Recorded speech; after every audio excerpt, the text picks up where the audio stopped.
ekologi. Minggu yang memperingati tentang keutuhan ciptaan Tuhan atau lingkungan hidup. Yaitu yang terambil dari kitab Mazmur pasal 104 ayat yang pertama sampai ayat yang ketiga. Dan selanjutnya ayat 13 sampai ayat yang ke-24. Saya akan membacakan untuk kita semua, mari kita ikuti di dalam hati kita masing-masing. Kebesaran Tuhan dalam segala ciptaannya. Pujilah Tuhan, hai jiwaku. Tuhan Allahku, Engkau sangat besar. Engkau yang berpakaian keagungan dan semarak, yang berselimutkan terang seperti kain, yang membentangkan langit seperti tenda, yang mendirikan kamar-kamar lotengmu di air, yang menjadikan awan-awan sebagai kendaraanmu, yang bergerak di atas sayap angin. Engkau memberi minum gunung-gunung dari kamar-kamar lotengmu. Bumi kenyang dari buah pekerjaanmu.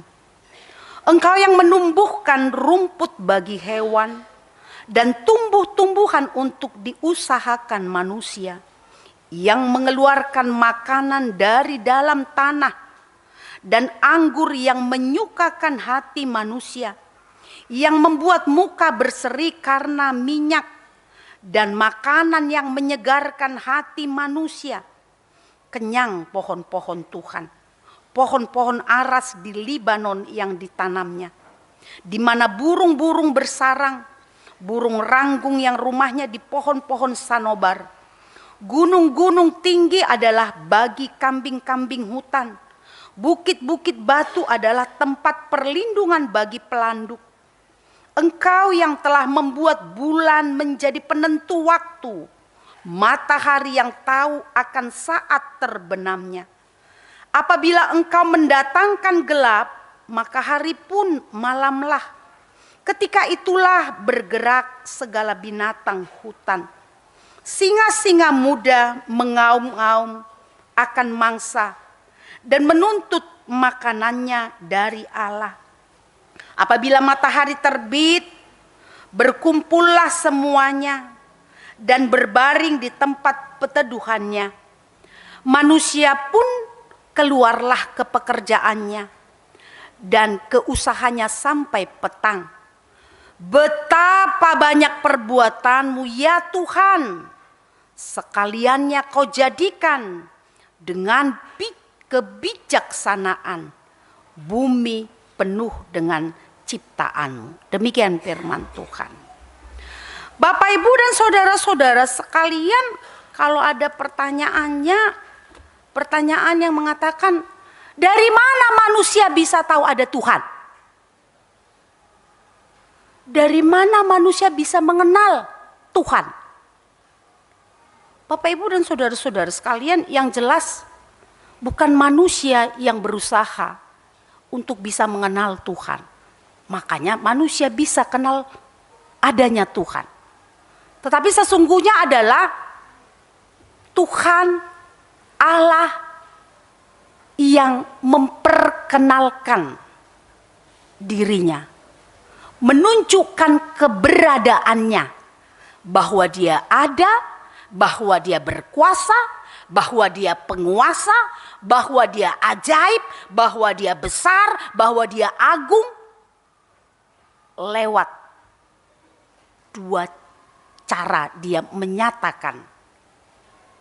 Anak-anak sekolah mungkin masih masih sangat ingat dengan pelajaran agama. Saya ingat ini dari SMP kayaknya sudah ada pelajaran.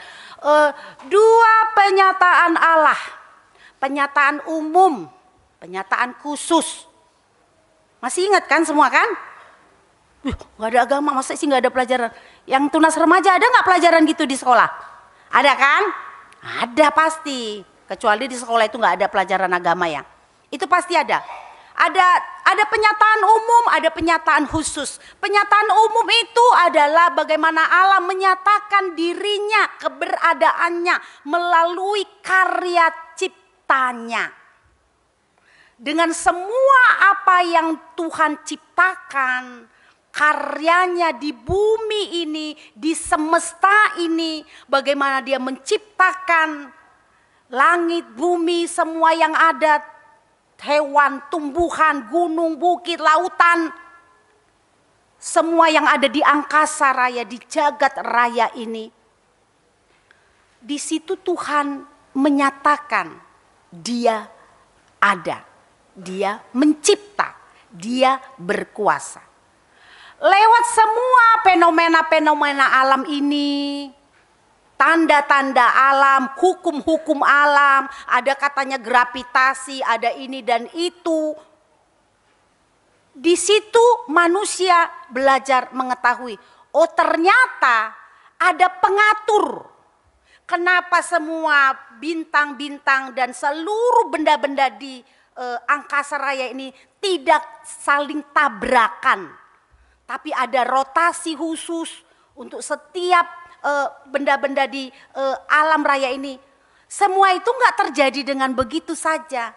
Semua memiliki keteraturan. Matahari terbit dari timur, terbenam di sebelah barat. Terus kenapa bulan itu bersinarnya waktu malam, bintang juga waktu malam. Semua ada yang mengatur dan bukan terjadi secara kebetulan atau terjadi begitu saja, tetapi karena ada Sang Pencipta, Sang Penguasa. Itulah Allah kita. Itulah yang disebut dengan pernyataan umum. Ketika kita tahu ya dengan cara Allah menyatakan secara umum itu, kita lihat oh besar kali ya, ajaib kali ya, luar biasa kali ya Tuhan. Bapak Ibu dan saudara-saudara sekalian, itu penting untuk kita tahu. Tapi itu tidak cukup untuk mengenal siapa Allah itu. Karena kita cuma tahu, oh dia besar, oh dia hebat, dia ajaib. Dan kita perlu mengenal siapa sesungguhnya lebih dekat, lebih dalam Allah yang hebat itu. Allah pencipta, penguasa yang agung itu. Itu sebabnya Allah perlu menyatakan dirinya secara khusus di dalam Tuhan Yesus Kristus. Di dalam Tuhan Yesus Kristus, manusia bisa merasakan dengan lebih dalam betapa cintanya Tuhan itu luar biasa. Betapa dalamnya Tuhan itu mengasihi manusia sampai dia mati di kayu salib.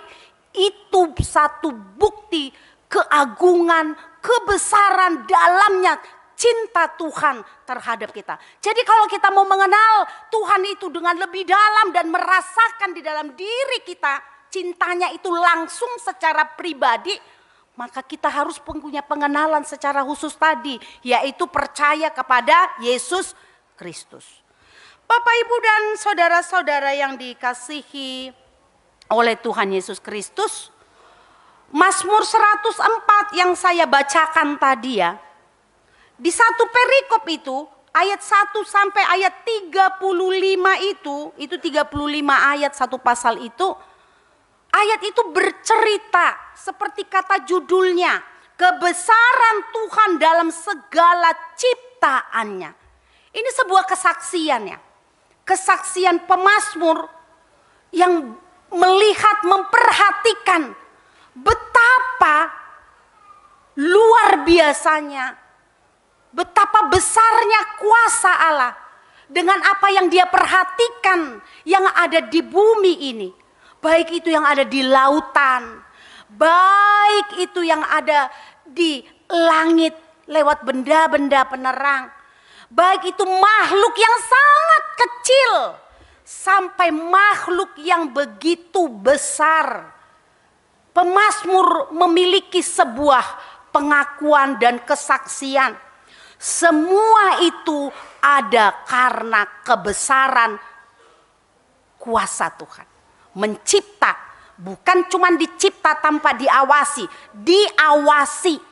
Bukan cuma diawasi, tapi dipelihara. Semua makhluk menanti-nantikan tangan Tuhan memberi makan, mulai dari binatang sampai manusia. Pemazmur punya pengakuan manusia dan segala makhluk bisa hidup dan bertahan hidup karena belas kasih Tuhan memelihara, memberikan makan dan segala apa yang diperlukan oleh manusia. Bapak, Ibu dan saudara-saudara sekalian, ketika firman Tuhan hari ini ya dalam khotbah minggu ini mengingatkan kita betapa besarnya karya Tuhan ya. Betapa ajaibnya Tuhan. Mari kita diajak loh untuk punya pengakuan yang sama. Mengerti Tuhan itu ajaib sekali dengan segala yang Dia ciptakan. Saudara-saudara sekalian, kalau kita diajak untuk mengerti keajaiban Tuhan dalam semua karya ciptanya, mari coba kita melihat dari dalam diri kita sendiri ya. Nggak usah dulu sampai ke jagat raya yang jauh sana. Nggak usah dulu sampai ke benda-benda di angkasa raya yang ajaib. Bintang yang bermiliar-miliar jumlahnya. Benda-benda di luar jangkauan kita sana. Atau cipta karya cipta Allah di muka bumi ini yang lainnya. Tapi berangkatlah dari diri kita sendiri. Saudara-saudara sekalian, satu ayat yang pernah disampaikan oleh pemazmur juga ya. Di Mazmur 139 ayat 14, saya kira itu ayat yang salah satu ayat yang sering kita dengar ya. Dan kalau saya nggak salah ini khotbah pertanyaan sebulan lalu. Dikatakan begini, sebab engkaulah yang membentuk buah pinggangku, menenun aku dalam kandungan ibuku. Aku bersyukur kepadamu oleh karena kejadianku dahsyat dan ajaib. Ajaib apa yang kau buat dan jiwaku benar-benar menyadarinya. Bapak, Ibu dan saudara-saudara sekalian, bukan soal gunung, lautan, binatang-binatang dan segala sesuatunya di luar diri kita ini yang mau menjadi fokus keajaiban. Mari mulai dari diri sendiri. Ingatlah, bukan cuma pemazmur yang ajaib, kejadiannya dahsyat, tapi setiap orang sesungguhnya harus mengerti dan menyadari dan mengakui bahwa ajaiblah ya, kejadianku itu dahsyat dan ajaib. Saudara-saudara sekalian, di mana letak keajaiban, dahsyatnya? Cara Tuhan menghadirkan kita ke dunia ini, ya memang ajaib lah. Coba ya, manusia ada yang sampai punya tubuh kadang sampai beratus kilo, berpuluh kilo setelah dia dewasa. Itu hanya diawali dari sebuah sel yang sangat kecil. Coba ya, gak usah diingat sel itu ya. Ketika lahir aja dengan hanya bobot cuman 2 kilo atau 3 kilo. Dan kemudian bertumbuh secara ajaib. Berproses secara ajaib. Itu tadi pemazmur katakan, engkau yang membentuk buah pinggangku, ya, menenun aku di rahim ibuku, di dalam kandungan. Bapak, Ibu dan saudara-saudara yang dikasihi oleh Tuhan Yesus Kristus, ini terlepas ya. Ada orang merasa dirinya lahir ke dunia ini diharapkan, atau ada orang yang merasa dirinya tidak diinginkan lahir ke dunia ini. Atau mungkin ada orang yang merasa dirinya sangat malang karena lahir di luar pernikahan yang sah. Atau lahir sebagai orang yang memiliki ketidaksempurnaan. Entah secara fisik, secara status atau secara apapun itu. Terlepas kita punya status dan kondisi yang berbeda-beda. Bapak, Ibu, saudara-saudara sekalian, mari kita tetap ingat bahwa kejadian kita itu ajaib dan dahsyat. Dan kita itu betul-betul ditenun oleh Tuhan di dalam kandungan orang tua kita. Jadi gak ada orang yang lahir ke dunia ini tanpa campur tangan Tuhan. Mengizinkan dia lahir dan Tuhan ada campur tangan untuk membentuk hidupnya. Lahir ke dunia ini. Dan setelah lahir Tuhan bercampur tangan juga untuk membentuk, memproses kita bertumbuh. Saudara-saudara yang dikasihi oleh Tuhan Yesus Kristus, mari ya, Kita ini semua masing-masing adalah orang yang memiliki keajaiban. Ajaib dong. Jadi jangan ada orang yang sampai merasa dirinya nggak berarti, nggak berguna, merasa dirinya bukan siapa-siapa, merasa dirinya nggak berharga, merasa dirinya nggak patut dicintai, merasa dirinya ini nggak punya apapun yang bisa dibanggakan di dalam hidupnya. Salah. Kalau sampai kita ada di dalam pemahaman yang seperti itu. Marilah Bapak Ibu dan saudara-saudara sekalian, kalau mau mengagumi karya cipta Allah, kagumlah lebih dulu mulai dari karya cipta Allah melalui diri kita. Saya paling suka lihat di YouTube itu ada satu channel yang bicara soal keajaiban-keajaiban di dalam struktur tubuh manusia ini. Jadi memang kalau dipikir-pikir, nggak sangguplah kita memahami dan menyelami ya, betapa Tuhan itu sudah mendesainnya, merancang tubuh kita ini mulai saya bilang tadi berangkat dari hanya satu sel yang sangat-sangat kecil, kemudian Tuhan membentuk di dalam tubuh kita ini begitu banyak organ, dan setiap organ itu kalau mau diteliti lebih dalam, sampai tercengang-cengang. Saya baca ada di satu penjelasan yang mengingatkan soal sel-sel tubuh kita ini. Oh, ternyata sel tubuh kita ini katanya jumlahnya itu sampai ratusan triliun jumlahnya. Dan setiap hari ada 300 miliar sel katanya yang baru. Nanti silakan kalau saya salah pun, kalau itu nggak benar sekalipun, tapi intinya di situ mau dikatakan sebetulnya keajaiban sekali proses bertumbuh berkembangnya manusia ini. Dan ada ratusan juta sel setiap hari yang mati. Itu soal sel ya, nggak bicara entah selnya bagian yang mana. Tapi begitulah terus dalam tubuh kita ini ada proses yang sangat-sangat luar biasa terjadi. Dan rambut kita ini pun ternyata setiap hari ada ratusan ribu jumlahnya yang mulai bertumbuh. Dan tanpa kita sadari ternyata ada begitu banyak ratusan juga yang tak terhitung oleh kita yang bergugur tanpa kita sadari berapa banyak itu. Bapak, Ibu dan saudara-saudara sekalian, kalau mau lihat tubuh kita ini ya, sel-sel tubuh kita, saraf-saraf di dalam tubuh kita ini, hanya kepala yang cuman batok kepala yang kita yang sedikit ini saja pun ternyata di situ kalau sarafnya itu katanya mau dihitung-hitung panjangnya nggak tahu berapa ratus kilometer panjangnya. Itu luar biasa sekali. Tuhan merancang tubuh kita, merancang hidup kita. Bapak, Ibu dan saudara-saudara sekalian, itu bagian dari keajaiban yang diberikan Tuhan kepada setiap orang. Jadi mari kita sadar, hidup kita ini spesial loh. Setiap kita ini betul-betul unik loh. Itu dan tidak ada satu helai rambut pun jatuh di kepala kita ini Tuhan gak lihat gitu. Dan tidak ada satu sel pun dari bermiliar-miliar sel di dalam tubuh kita ini yang bertumbuh atau mati sel itu di luar kendali Tuhan. Tuhan memantau, Tuhan melihat, Tuhan berkuasa atas hidup setiap orang. Oleh karena itu maka pemazmur mengatakan, dahsyat dan ajaiblah hidupku ya Tuhan. Jadi orang-orang yang suka merasa hidupnya gak berarti, hidupnya gak berguna, hidupnya gak ada apa-apanya, hidupnya tidak dikasihi oleh Tuhan, mari berhentilah berpikir seperti itu. Tapi mulailah menyadari, kita itu, saudara itu, kita semua ini adalah orang-orang yang betul-betul dikasihi dan diperhatikan Tuhan secara khusus, spesial. Walaupun mungkin kita merasa ada kondisi, keadaan dalam hidup kita ini yang membuat kita merasa tidak dihargai dan tidak dikasihi. Saudara-saudara yang dikasihi oleh Tuhan Yesus Kristus, seperti pemazmur katakan tadi, kita perlu loh melihat juga keluar diri kita.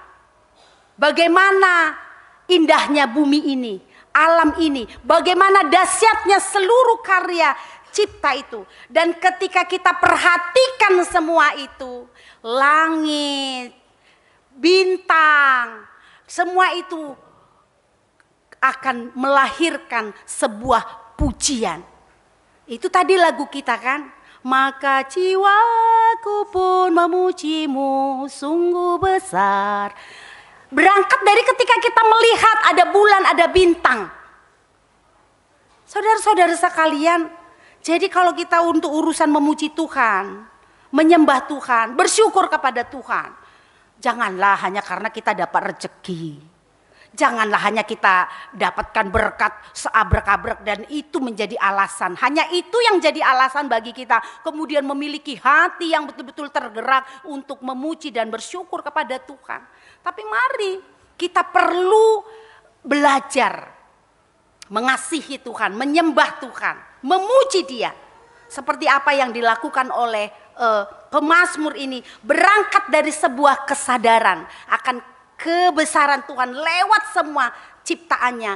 Lahirlah tadi seruan di dalam dirinya, pujilah Tuhan hai jiwaku, Tuhan Allah engkau sangat besar.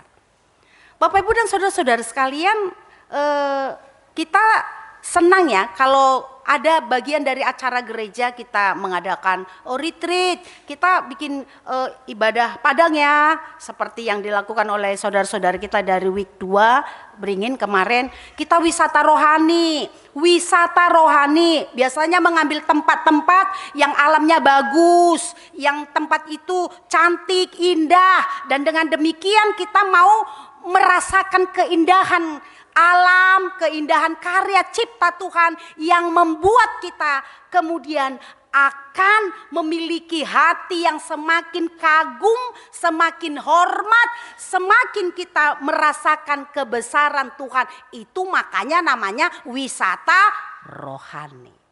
Jadi nggak cuma cuci mata, nggak cuman pikiran, nggak cuman mata kita mau dimanjakan dan dipuaskan ketika kita pergi untuk piknik atau apalah melihat keindahan dunia ini.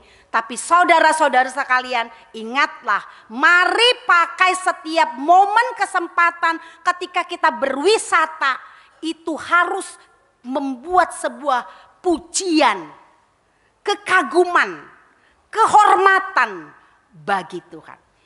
Alanido molo ngemula katong sian wisata rohani harus refresh imannya, bukan cuman seger-seger pikirannya. Ya, itu harus menjadi target.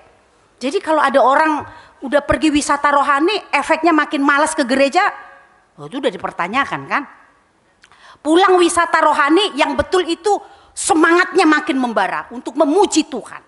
Gairahnya untuk beribadah itu semakin bertambah-tambah. Jangan sampai karena kecapean berwisata kemudian kita punya alasan, aduh skip dulu ya, nggak usah dulu ya, ibadah ya. Itu ada sesuatu yang nggak pas itu kalau sampai seperti itu. Tapi yang benar adalah semakin kita memiliki kerinduan hati untuk memuji, memuliakan nama Tuhan. Bapak Ibu dan saudara-saudara yang dikasihi oleh Tuhan Yesus Kristus, di minggu kita hari ini minggu ekologi ya. Minggu ekologi itu minggu di mana kita diajak dalam satu minggu ini secara khusus memiliki sebuah pengakuannya. Besar sekali karyamu Tuhan, luar biasa sekali kuasamu Tuhan, telah menyediakan, menciptakan segala sesuatu di bawah kolong langit ini dan bahkan juga di seluruh jagat raya ini. Seperti yang saya katakan tadi, ketika kita diingatkan dengan itu semua, kita mau diajak untuk memiliki hati yang semakin memuji gitu loh. Dengan berminggu ekologi ini, kita semakin rajin lihat bintang yang diingat Tuhan. Lihat pohon-pohon cantik yang diingat Tuhan. Kebesaran Tuhan gitu. Lihat langit begitu jernih, biru. Marilah, semua itu harus semakin mengingatkan betapa besar kasih Tuhan. Lihat danau yang indah di Danau Toba yang pergi ke Sebea-bea. Lihat cantiknya semua keadaan itu. Semua itu harus menggiring hati kita ini semakin memuji Tuhan. Namun satu lagi juga yang mau diingatkan. Dengan ketika saat ini kita diingatkan soal minggu ekologi ini. Orang yang beriman itu, Orang yang memuji Tuhan itu harus ingat dengan tugas tanggung jawabnya terhadap keindahan, kebaikan, ciptaan Tuhan tadi. Itu tadi yang diingatkan kan di Kompesi HKBP. Mengingatkan supaya orang-orang beriman itu tahu tanggung jawabnya. Tuhan itu sudah ciptakan dunia ini, menyediakan semua dengan baik. Maka tanggung jawab manusia itu diberi Tuhan untuk memelihara, mengelola, menikmati, bukan menghancurkan. Bukan untuk bersuka-suka. Walaupun kita diciptakan sebagai ciptaan tertinggi yang diberi mandat untuk mengelola dan memelihara dunia ini. Tapi bukan berarti manusia boleh lomo-lomone rohana untuk dunia ini.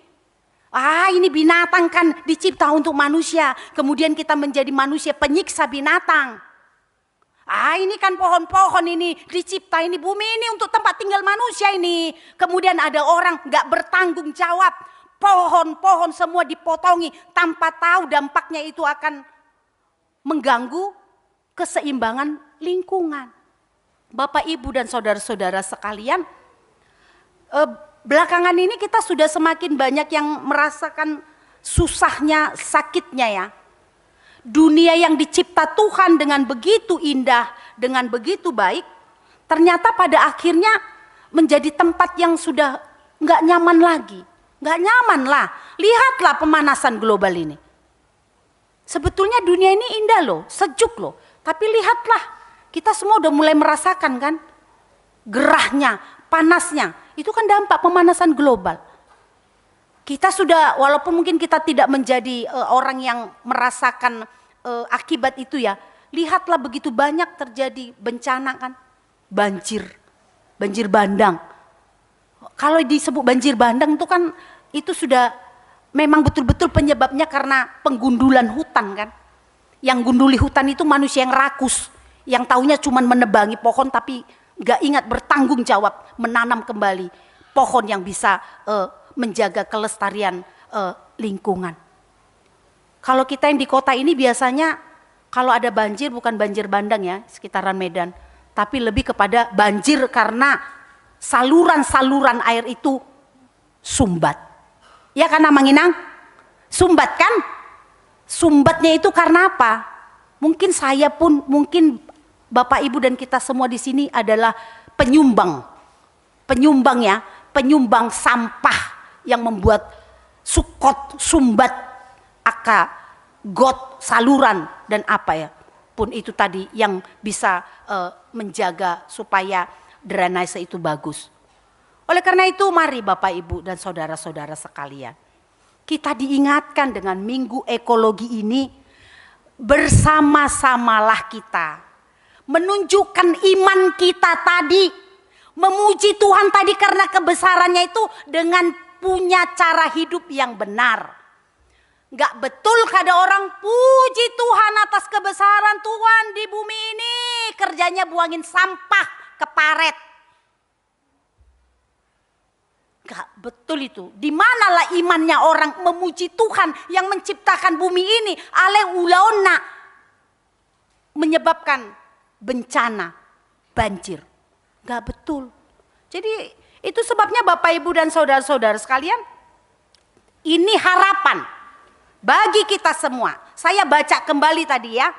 Target dari kita berminggu ekologi hari ini dan diingatkan dengan firman Tuhan dari Mazmur 104 ini, melalui masa perayaan Minggu Ekologi ini kita didorong memiliki gaya hidup bersih, bertanggung jawab atas sampah masing-masing. Mari ya Amang Inang, kebersihan, cara hidup kita yang bersih itu harus jadi pembuktian kita betul-betul beriman. Jadi kalau orang beriman janganlah jorok-jorok ya. Orang yang beriman itu harus jaga juga. Gak cuma hati dijaga bersih kan. Gak cuma hati dan pikiran dijaga bersih. Tubuh dan lingkungan sekitar pun harus dijaga bersih. Bulan-bulan lalu kita selalu berapa kali dalam warta Dimohon kepada seluruh jemaat, sampahnya jangan ditinggalkan di gereja ini.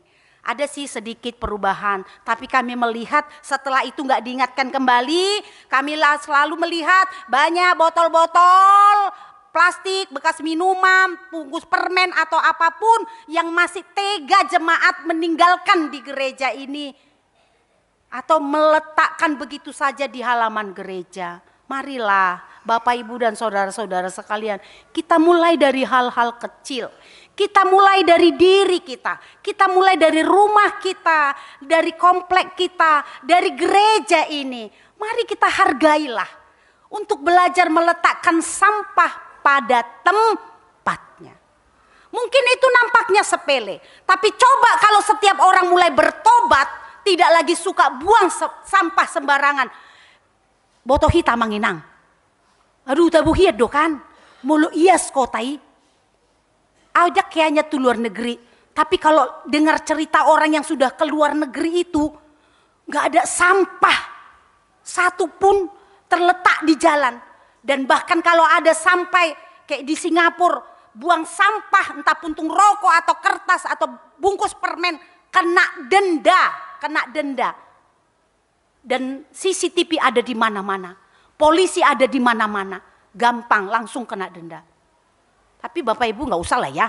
Kita karena takut jaga kebersihan. Marilah berangkatlah kita dari kesadaran kita. Indah kali kota ini. Indah kali bumi ini. Kalau kita mau belajar. Mulai dari diri sendiri. Belajarlah untuk menjadi orang yang memiliki gaya hidup yang bersih. Yang menjaga sampah. Meletakkan pada tempatnya. Jangan apalagi sampai ke rumah tetangga ya. Jangan ya. Karena ada saya tahu. Lihat di YouTube juga ini. Merbadai holanalani sampah. Rumahnya mau bersih. Tapi sampahnya dilempar ke halaman tetangga. Wah itu udah 2 kali kejahatannya itu kan. Bayangkan kita lah dulu. Ya kita semua bersih. Tapi bukan berarti sampah kita jadi kita oper ke halaman tetangga atau ke rumah tetangga kan. Buanglah pada tempatnya. Jangan pula gara urusan bersih rumah kita mau bersih terus kita membuat perbedaan dengan tetangga kita atau orang lain. Buanglah pada tempatnya. Jangan pula buang di tanah orang lain. Jangan pula buang sampah ke yang bukan area tempat harus membuat sampah. Kemudian kita hanya melemparkan kesalahan kita dan kekotoran kita kepada orang lain. Tadi juga dikatakan harus ramah lingkungan, harus menghargai ciptaan, hemat energi, air, listrik, bahan bakar, serta kritis terhadap semua perusakan lingkungan. Mari Bapak, Ibu, dan saudara-saudara sekalian, kita jadi orang yang memuji Tuhan dengan cara hidup kita. Sikap kita yang bertanggung jawab. Bertanggung jawab juga terhadap lingkungan ini. Kalau lingkungan ini bersih, hijau, sehat, sehatlah juga kita. Mari kita juga jadi orang yang beriman, menghargai karya cipta keajaiban Tuhan, juga dengan jaga kebersihan dan kesehatan diri sendiri. Itu juga harus. Karena ingatlah Bapak Ibu, tubuh kita ini adalah bait Allah. Kita dicipta dengan ajaib untuk menjadi bait Allah. Tubuh kita ini tempat kita untuk mengekspresikan pujian bagi Tuhan. Jadi jangan sampai ada yang menyiksa diri di sini dengan berlebihan minum ya. Jangan ada yang menyiksa diri dengan mengkonsumsi makanan dan minuman yang dia sudah tahu itu membuat penyakit tapi tetap dimakan. Kalau mau dimakan ya sesekali secukupnya, sekedar tahu rasa bolehlah. Tapi kalau sampai kita budak makanan minuman yang sudah kita tahu itu merusak kesehatan, itu artinya kita tidak menghormati Tuhan. Hormatilah Tuhan pemilik tubuh kita ini dengan menjaga kesehatan kita masing-masing. Hormatilah Tuhan pemilik bumi ini dengan menghargai semua ciptaan dan menjaga lingkungan. Jadi orang Kristen harus menjadi orang yang menjaga lingkungan. Orang yang berusaha untuk menghijaukan dan melestarikan lingkungan. Amin.